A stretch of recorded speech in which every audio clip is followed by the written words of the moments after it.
La parole est à Monsieur Franck Marlin. Merci Monsieur le Président. Ma question s'adresse à Monsieur le Ministre de l'Agriculture. Déjà confronté à une conjoncture économique très difficile, ces 6 derniers mois ont encore plus profondément bouleversé le monde agricole.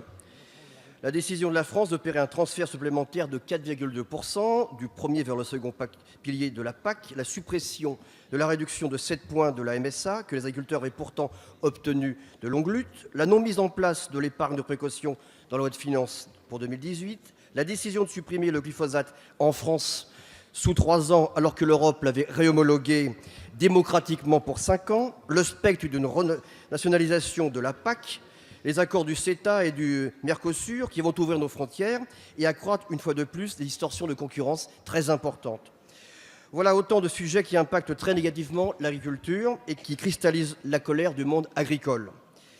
Il faut également ajouter les conclusions issues des États généraux de l'alimentation qui risquent de remettre en cause le modèle de production français sans apporter de réelles garanties aux consommateurs. Monsieur le ministre, il faut bien sûr rappeler avec force que notre agriculture française est la plus saine et la plus sûre. Un exemple, 46 molécules sont interdites en France alors même qu'elles sont autorisées en Europe. L'agriculture française n'est pas sur un même pied d'égalité, comme vous le savez. Il faut également accompagner les efforts que nos agriculteurs déploient et les mutations très importantes qu'ils font depuis de nombreuses années. Aujourd'hui, vous ne faites que les accabler. Le gouvernement, et ceci est la vraie question, aime-t-il encore les agriculteurs français? À l'heure actuelle, où la confiance du monde agricole à l'égard du gouvernement est profondément altérée, à la mi-décembre dernier, ils vous l'ont largement exprimé, quelles mesures entendez-vous, Monsieur le ministre, mettre enfin en œuvre pour sauver notre agriculture? Merci, Monsieur le député. La parole est à Monsieur Christophe Castaner, secrétaire d'État aux relations avec le Parlement. Merci, Monsieur le Président, Mesdames, Messieurs les députés, Monsieur le député Marlin. Permettez-moi d'excuser tout d'abord Stéphane Travert, qui est devant le Conseil économique, social et environnemental et qui défend ce modèle d'agriculture auquel vous, comme nous sommes très attachés. Très attachés, Monsieur le Président Jacob, je pense que le respect du CESE implique aussi que les parlementaires puissent y être. Je vous en prie, Monsieur le Président, vous savez comme moi qu'il y a 3 chambres, il est important que nous les respections. Tout comme nous devons respecter tout particulièrement le monde agricole.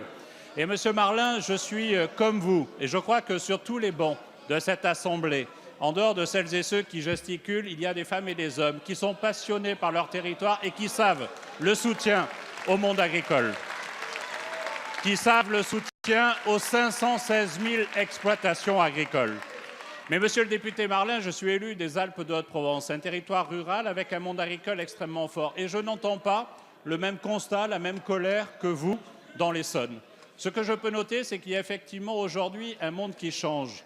Et nous avons besoin sur tous les sujets, ceux de la sécurité alimentaire, ceux de l'utilisation de produits dont on sait qu'ils sont toxiques, en particulier pour les agriculteurs qui les utilisent aussi.